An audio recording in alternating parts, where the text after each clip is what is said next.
అండి నేను బాలని మాట్లాడుతున్నాను. మీరు ఇన్స్టాగ్రామ్లో తర్వాత ఫేస్బుక్లో యూట్యూబ్లో మా వీడియోస్ చూసి చాలా మటుకు చాలా హ్యాపీగా ఆదరిస్తున్నారు. అందరూ సేల్స్ కూడా బ్రహ్మాండంగా హ్యాపీగా ఉంది. తర్వాత మీకు ఇంకా రకరకాలుగా ఇంకా డిస్కౌంట్లో స్పెషల్గా ఆన్లైన్ కస్టమర్స్ అందరికీ స్పెషల్గా ఆఫర్స్ పెడతాం. తర్వాత ఈ మధ్య ఏం జరిగిందంటే ఈ షాప్స్ వాళ్ళకి మెయిన్ షాప్స్ వాళ్ళు కూడా ఇది ఆలోచించండి. షాప్స్ మెయిన్ వాళ్ళు చెప్పడం కోసం కారణం కూడా షాప్స్ మెయిన్ కస్టమర్స్ కూడా జరగచ్చు. ఇలాగా మొన్న ఏంటంటే రీసెంట్గా ఒక కస్టమర్ రెగ్యులర్గా వచ్చే కస్టమర్ మొత్తం మీద ఎవరైనా సరే ఫోన్ చేసి సార్ నేను మొన్న మీ దగ్గరకు వచ్చి ఫోన్ చూశాను సార్, లేకపోతే ఫోన్ కొన్నాను సార్, అది ఫోన్ అమ్ముదాను సార్ అంటే ఓకే ఫోన్లో మాట్లాడుతాం. జనరల్గా ఎవరనేది మనకు తెలిసినా తెలిగిపోయినా ఆ పరిచయం మీద మాట్లాడుతుంటాం. అలాగే ఒక కస్టమర్ ఫోన్ చేశారు, అన్న నా దగ్గర ఇలా ఫోన్ ఉంది, పలానా ఫోన్ ఉంది, మీకు పంపిస్తానన్నా అంటే మేము ఆన్లైన్లో పర్చేజ్ చేస్తాం. జనరల్గా ఆన్లైన్లో పర్చేజ్ చేసేటప్పుడు బిల్లు తీసుకుంటాం, తర్వాత ఆధార్ కార్డ్స్ తీసుకుంటాం, తర్వాత ఫోన్ ఐఎంఐ నెంబర్ అవన్నీ సరిపోయేలాగా చూసుకుంటాం. ఆ బిల్లు మీద ఏదైతే నెంబర్ ఉందో వాళ్ళకే పేమెంట్ చేస్తాం. జనరల్గా ఇప్పుడు ఫ్లిప్కార్ట్లో కొనడానికి అమెజాన్లో కొనడానికి బిల్లు మీద అయితే మాత్రం ఫోన్ నెంబర్స్ రావు జనరల్గా. దానివల్ల కొంచెం కన్ఫ్యూజ్ అంతే. అది ఒకటే కస్టమర్ నేమో ఆధార్ కార్డ్ డైరెక్ట్ కౌంటర్ దగ్గరికి వచ్చినప్పుడు ఫోటో తీసుకొని చేస్తాం. ఆన్లైన్ వచ్చేదానికి ఏంటవుతుందంటే జస్ట్ నాకు చిన్న సంఘటన జరిగింది కాబట్టి మీకు చెప్తున్నాను. జనరల్గా అది ఏంటంటే ఒక కస్టమర్ ఫోన్ చేసి ఇలా ఫోన్ ఉందన్నా అంటే రేట్ ఫైనల్ చేసుకున్నాం, ఏదో రేట్ ఫైనల్ చేసుకున్నాం. ఫైనల్ చేసిన తర్వాత కస్టమర్ ఏం చేశాడు, నాకు ఫోన్ పంపించాడు.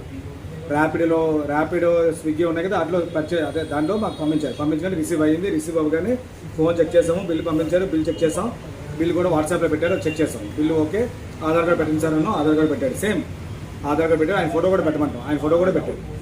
ఇవన్నీ పెట్టిన తర్వాత ఏంటంటే అన్నీ పర్ఫెక్ట్గా ఉన్నాయి కదా అని చెప్పి మేము ఏం చేసామంటే ఫోన్ అంతా పర్ఫెక్ట్గా ఉందని చెప్పి కస్టమర్కి పేమెంట్ చేసేస్తాం. జనరల్గా ఎవరైనా సరే పేమెంట్ చేసేస్తాం.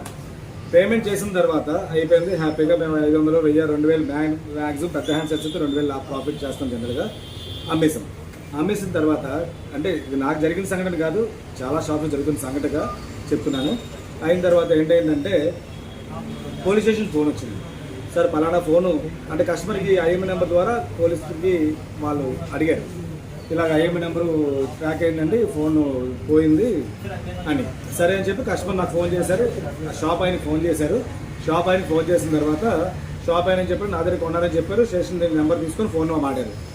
ఇక్కడ జరిగిన ట్విస్ట్ ఏంటంటే పోయిన ఫోన్ అయితే కాదు, దొరికిన ఫోన్ కాదు, దొంగతనం చేసిన ఫోన్ కాదు. జనరల్గా జరిగేది ఎవడైతే నాకు పంపించాడో ఫోన్ చేసి ఆ కస్టమర్ OLXలో చూసి, అంటే OLX కస్టమర్స్ మోసపోకండి అమ్మేటప్పుడు చూసుకొని ఇవ్వండి చేసి ఆయన బాగా మాట్లాడి చెప్పిన తర్వాత మీరు డెలివరీ పంపించండి సార్, మీరు ఎక్కడున్న పని డెలివరీ పంపించండి, నేను పేమెంట్ చేస్తాను. ఆ కస్టమర్ ఎవరైతే పంపించారో వాళ్ళు చెప్పారు. చెప్పిన తర్వాత ఎక్కడ ఏం చేశాడు, కస్టమర్ డెలివరీ నాకు పంపించాడు. నాకు చెప్పినోడు ఒరిజినల్ ఓనర్ దగ్గర నుంచి నాకు డెలివరీ పంపించాడు. నేను ఏవైతే ఫొటోస్ అడిగానో, బిల్స్ అయితే అడిగానో అవన్నీ బిల్స్ కూడా వాట్సాప్ ఆయన పెట్టించుకొని నాకు పెట్టాడు అన్నీ. పెట్టిన తర్వాత ఏమైందంటే వాట్సాప్లో పెట్టిన తర్వాత ఆ కస్టమర్ మేము పేమెంట్ చేస్తాం. కస్టమర్కి షాప్స్లో ఏవైతే ఉన్నామో పేమెంట్ చేస్తాం. చాలా షాప్లో జరిగింది ఇది. పేమెంట్ చేస్తా, పేమెంట్ అయిపోయిన తర్వాత కస్టమర్ పేమెంట్ చేయడు. పేమెంట్ చేయకపోతే వాళ్ళు ఏదో చూసుకుంటారో అంత అయిపోయింది అనుకుంటాం. కాకపోతే కస్టమర్ ఇప్పుడు చక్కగా ఈజీగా యాప్ వచ్చిందండి. ఎవరిదైనా ఫోన్ పోయిందంటే బెస్ట్ యాప్ ఒకటి పోలీస్ స్టేషన్లో యాప్ ఒకటి వచ్చింది. యాప్లో మీరు ఐఎంఐ నెంబర్ పెట్టేసుకుంటే పోలీసు వాళ్ళు ట్రాక్ చేసి మీకు ఇవ్వడం జరుగుతుంది. ఆన్లైన్ యాప్ కూడా ఉంది దాంట్లో. అలా జరిగిందన్నమాట. జరిగిన తర్వాత ఏంటైంది, ఇప్పుడు కస్టమరు మాకు అమ్మినోడు బాగానే ఉన్నాడు, కస్టమరు నేను సఫర్ అయ్యాను. ఇక్కడ పేమెంట్ చేసింది నేను, కస్టమర్ సెల్ పంపించాడు, మిస్సింగ్ అక్కడ దొబ్బాడు మధ్యలో ఉన్నాడు.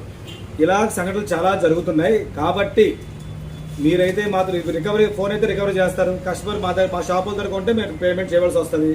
అంటే ఇమేజ్ అయితే పాటు చేసుకున్నాం, షోరూమ్ ఇమేజెస్ అయితే పాటు చేసుకోం. దానివల్ల ఇలా జరగడం వల్ల మాకు ఇలాంటి మోసాలు కూడా జరుగుతున్నాయని తెలిసింది. కాబట్టి ఇక నుంచి OLXలో అమ్మినా ఎక్కడ అమ్మినా సరే, అంటే మా జెన్యూన్ షాప్స్ ఉన్నాయనుకోండి, మీకు ఎవరికి ప్రాబ్లం ఉండదు. ఒక షాపు అడ్రస్ మా ఫాలోవర్స్ దాన్ని బట్టి చూసుకోండి.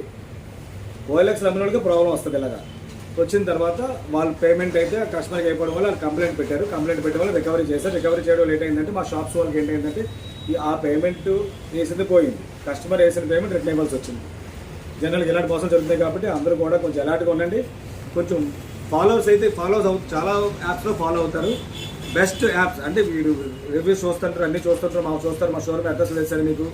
అలాంటి వాళ్ళ దగ్గర మీరు పంపించండి, కొనండి. కాకపోతే ఇకపై మీరు అలర్ట్గా ఉండండి. షాప్స్ వాళ్ళు మాత్రం మెయిన్ అలర్ట్గా ఉండండి. Thank you.